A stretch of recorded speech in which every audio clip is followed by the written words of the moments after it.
What's going on, everybody? C4 here. Time for some player grades for the Philadelphia Eagles and New Orleans Saints divisional round.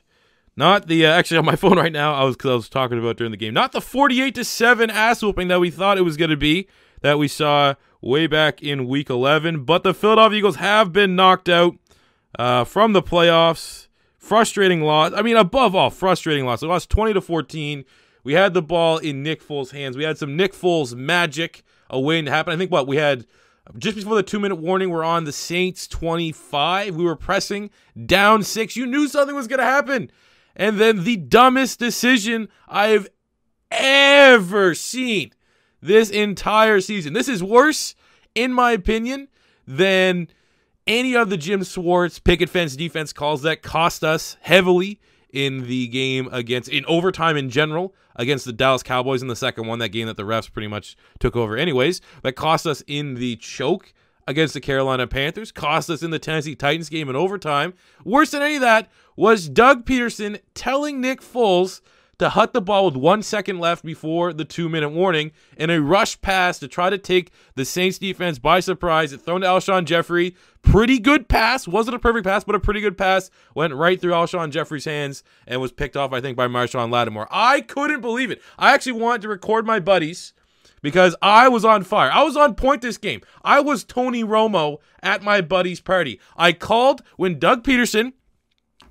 declined the penalty so that it would set the Saints up on 4th down. I literally said, why did you decline that penalty? The Saints have Taysom Hill. They're going to fake it. Literally 10 seconds after I said that, fake to Taysom Hill, 1st down. And then the second instance was due this 2-minute warning where I saw them going to the line of scrimmage. I was up walking around going to take a piss because I was like, all right, this got to take it to the 2-minute warning because clearly every Philadelphia Eagle fan knows if they scored with any more than 30 seconds on the clock, the Saints were going to drive down the field and get at least a long field goal attempt at worst. That's how this Philadelphia Eagles defense is. So I'm like, you take it to the 2-minute warning, you kill the clock. You play against the clock, and you make sure Drew Brees doesn't get the ball in his hands and hope that Nick Foles can have some magic. And then my buddy's like, they're snapping it. And literally before they snapped the ball, I said, what are you doing? Why are you rushing a put? And then interception. So I was a little bit of a Tony Romo. I was gonna record my buddies there. They said, hey, put me up on the YouTube's channel, but I was like, oh, not right now, man. I gotta finish. So actually pour me another whiskey and Coke. I'm feeling it. I'm in the pocket right now. I gotta get out of here. Didn't drink and drive. Don't drink and drive ever. I got my buddy to drive me home to talk about this. Ultimately, man, you know, I want to say injuries. Because we saw a full-strength Eagles team versus a full-strength Saints team in the first half of this game, and Philly was smacking them around. It was 14-0. Our defense was playing really, really well, and then it started. Brandon Brooks got stepped on, I think, from Jason Kelce, and he was out. Our offensive line did not protect the same down the stretch. In the second quarter, Fletcher Cox pretty much didn't play the entirety of the second quarter, and we saw just the run defense went to shit. Anytime you miss an all-pro tackle, the second-best defensive tackle in football behind Aaron Donald, clearly the other team is going to expose it. We had Josh Hawkins, who I'm not even exaggerating, when he got beat because Rasul Douglas got hurt in the second quarter. When he got beat, I had no idea who that was. Like, I've heard of Josh Hawkins. I know he went to USC, but I did not know his number because I've never seen him play before this game. So, and then that was just downhill from then. Then, you know, Philly had, you know, Brandon Graham missed a bunch of the game.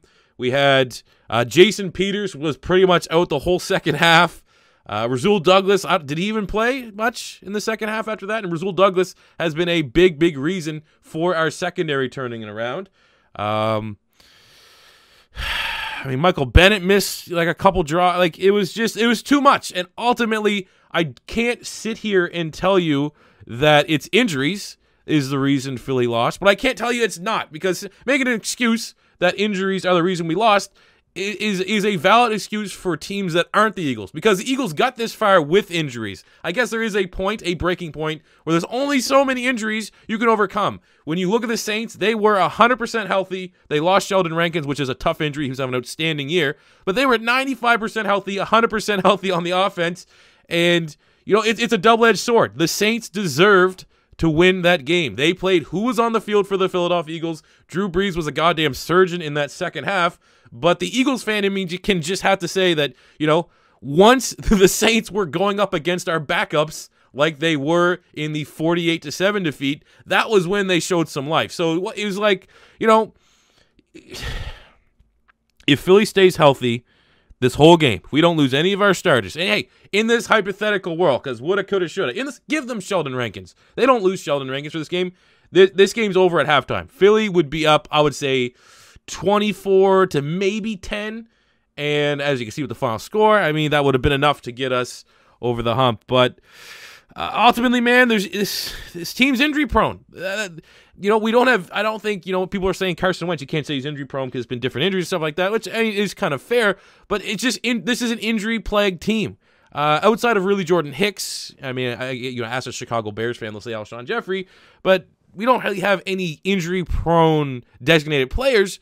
But the amount of injuries this team has gone up against these last 2 years, trying to win playoff games, trying to win a Super Bowl, is unheard of. And something has to change. Either we need to make a decision that we get a lot of injury-prone players, and rather than locking up guys to big deals, we're going to just have to go for all in-depth because we simply need it, or we're going to change up our medical staff. We got to do something because these injuries that we keep occurring is not conducive to long-term success in any way, shape, or form, and it's happening at an alarming rate. I think credit to Doug Peterson and that coaching staff. We've seen teams that get rattled with injuries every single year. The Chargers, they actually made a playoff run this year because they were the most healthy they have been, but usually the Chargers. And you look at the Redskins. These are teams that have some talent. They can't stay healthy, and they don't make the playoffs. For whatever reason, Philly is in that exact same boat, but they can make the playoffs, is credit to our coaching staff. But I don't know, man. That's like one of those things. I can't answer that question for Philadelphia Eagle fans. If this is a fully healthy, you know, it's one of those things. You look at the teams that are still left in the playoffs. The Rams have been incredibly healthy all season long. The Saints have been incredibly healthy all season long. The Chiefs have been incredibly healthy all season long. I mean, I guess losing Kareem Hunt, but for the most part, I mean, they're skill position players. I think when you look at Kansas City, we can't count Kareem Hunt, but they did have Eric Berry, who missed a lot of time. But that's one guy. The main players on that Chiefs offense have been healthy all year long. And then you look at the Patriots. You know, Gronk might have been playing with an injury, then maybe that could explain his down year. But the Patriots have also been pretty healthy all season long. The Philadelphia Eagles last year were the outlier. They are not the norm. Teams are not meant and built to designed to overcome those amount of injuries. So I think ultimately it comes down to Philly having to figure that out, because if Philly is as healthy, has a healthy season next year, as healthy as any team that's left in the playoffs, good night. Good night. But that's a huge if. I have not seen anything yet in this Doug Peterson regime that says that these guys can stay healthy for a full 19 games. So, I mean, that's a question Philly has to figure out maybe what's going on, if it's due to player evaluation or medical staff or what's going on. But get them back on the Chip Kelly smoothies. We didn't see these kind of injuries when Chip Kelly was out there, and we had our team playing way more snaps than what they are right now. But ultimately, man, you know, I'm not in the best mindset right now because we've had a few. But we probably will have a season recap and talk about it. But, I mean, we found some things out about this team. First of all, I'm going to wrap up with the Alshon Jeffrey talk because that's actually kind of pissing me off right now.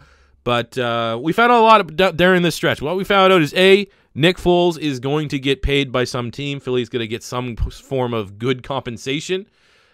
B, I think during this playoff stretch, the third-round pick for Golden Tate has definitely – the sting hasn't been as bad. And, you know, now we just got to think of we're going to be getting a comp pick next year for whatever Golden Tate's going to go for this year.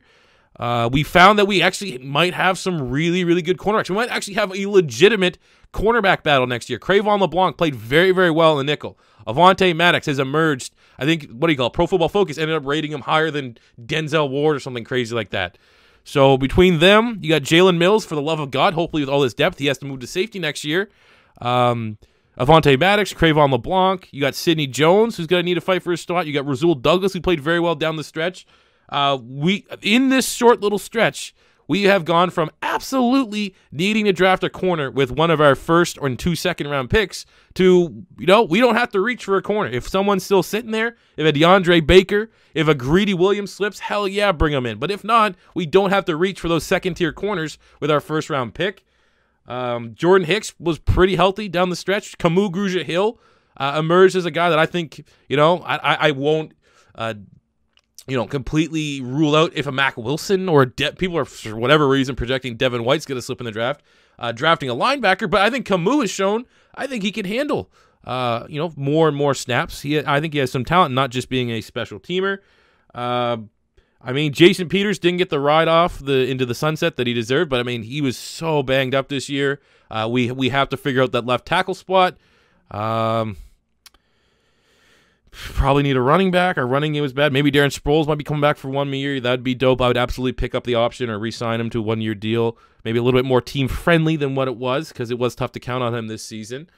Yeah, I mean, we saw the emergence of Dallas Goedert down this stretch step up and show the potential that was worthy of that second-round pick, our top pick in the draft. So, I mean, now that we're reflecting on the year, like I said, I don't want to, finish this out with this because that'll be for another video. But I do want to finish off with the people that are shitting on Alshon Jeffrey.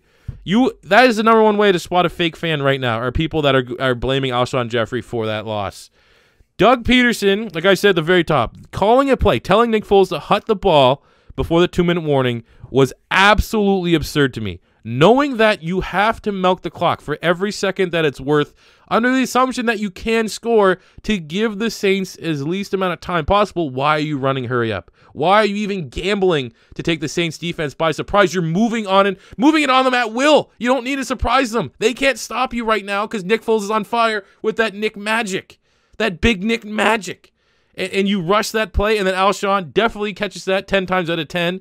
But you're just seeing so many people right now on social media just going after Alshon. Hey, listen, we don't win the Super Bowl last year without Alshon Jeffrey. Alshon Jeffrey was unstoppable in those playoffs and unstoppable in the Super Bowl, and he had a torn rotator cuff. We don't make this run with Nick Foles coming in once Carson Wentz goes down without Alshon Jeffrey. They were as good as any wide receiver quarterback tandem in the last 5 weeks.